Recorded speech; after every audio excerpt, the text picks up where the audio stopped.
let's talk about the tools section. In the tools section, we have all the tools that we need to create a full game and any genre. In the import section, we have import models, which you can import models in the scene and manipulate it, scale it, rotate it, and move it. Import sprites, you can import images on the screen that represents, I don't know, ammo, health, flag representations, and more. Import weapons, you can import any weapons in your level. You can specify the animations, the muzzle flash color, the rotations, the scaling, the positions, etc. Import characters, you can specify if it's on scene for artificial intelligence, and MMO, which is your basic character that you can move it from your keyboard, and it's not artificial intelligence. Let's stick with import models for now. The model previewer window will pop up, which lets you visualize a model that you can choose from a variety of files that you made in 3ds Max, Google SketchUp, that were exported as .x file. .x stands for the DirectX extension for 3D models. Let's choose this model. You see that this model doesn't have the correct texture, so let's choose another one by clicking on change texture. Choose or FX or DBS. FX and DBS exports effect crafter that we will talk about it in the next tutorials. The .dbs file stands for shader, and you must specify in effect crafter the two basic textures, which is the diffuse and the normal map for the relief.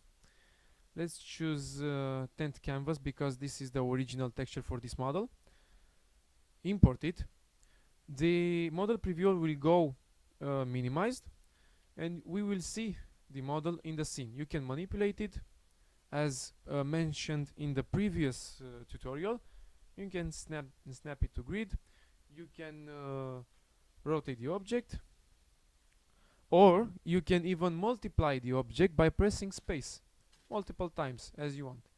Press escape to end the object selection, and if you want to select another object in the scene, press left control and click and then manipulate it, and you're done with this part. Next, we have import sprites. Click on import sprites in the tool section, wait it for load, and we will have two buttons right now. We have toolbox that you must click on add sprites and tell Glue Engine the number of sprites that you want to import. Let's choose for now 1. Click on add, and then you will see this empty box, which is the image that will be loaded in this basic scene. Right click to view its properties. We have browse, that you must choose an existing image on your hard drive. You can specify its location in X and Y because it's 2D and it doesn't have Z axis. The scale, you must specify here the size of the sprite, or if you don't know the locations, you can specify mathematically on the screen to position it bottom left, bottom right, top left, top right, or none.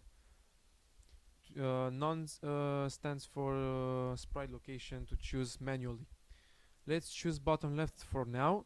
Choose a photo. Let's choose the logo of the Glue Engine.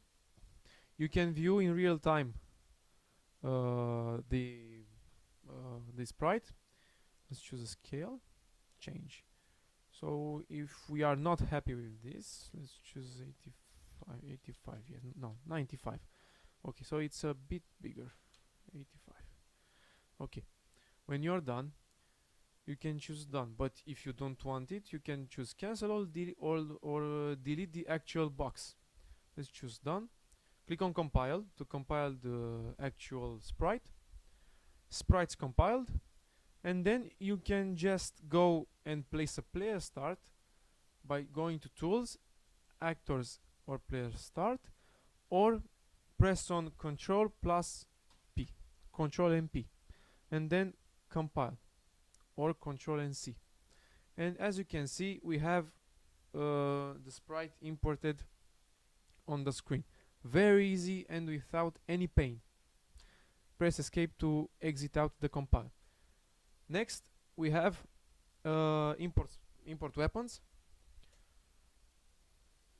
We can choose a weapon by clicking on import model, but for now I must explain the basic layout. First of all, we have camera. You can move freely the camera to see your object rotating better, and the help section for the controls. Then we have the animations. You can specify the idle, forward, backward, fire, reload, or set as main weapon if you want the weapon to appear when you first start the level. You can specify the muzzle flash color as mentioned a few minutes ago. You can choose the sounds, fire sound, reload, equip, holster, textures, diffuse, normal, specular, and shader. In the beta mode, we have the shader, but when you in the stable release, when you are specifying the diffuse and normal, the shader will automatically apply to the actual weapon. And then when you are finished, you can click on finish. Let's choose a model. Let's navigate to the Colt.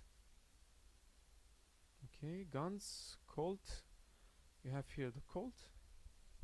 The weapon will rotate, and if you have the animation keyframes that are specified in the 3ds Max or in other or in Blender even, or in other editor, object editor, at your leisure, then choose a muzzle flash color, some fire sounds, and then click finish. I will not do this right now because I don't know the animation keyframes, but I already imported the weapon. And if you want to move freely, you can move.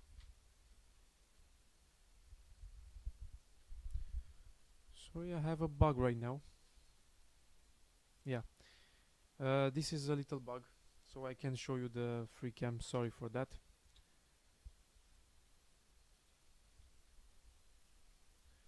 Okay, compile it and see the weapon. We have here the weapon. Notice that the weapon will move only on the x-axis, not in the y, right now in the beta mode. And this is an imported character for the text. You can move from WASD and shift to run.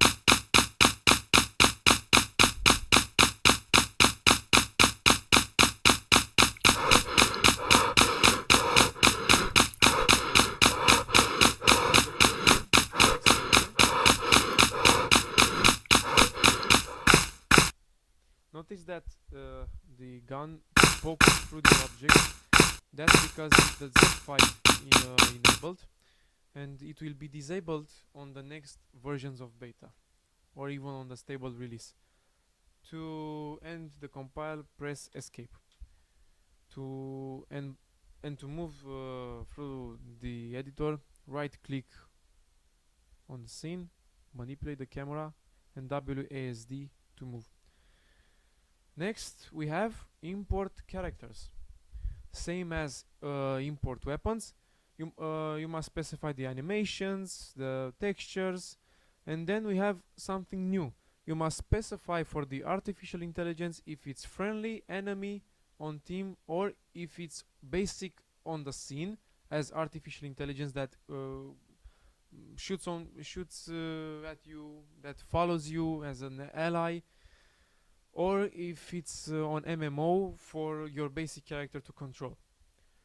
Same as the weapon, you must specify the character.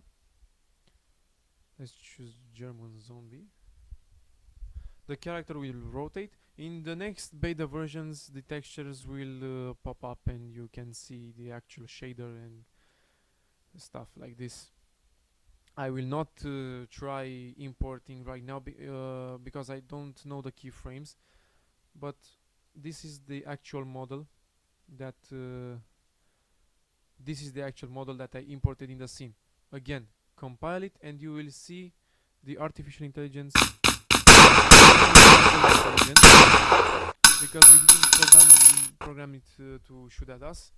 It's just the basic stand artificial intelligence, and it just looks at you. And for now, for the tools and import section, you're done. Press escape to exit the compile.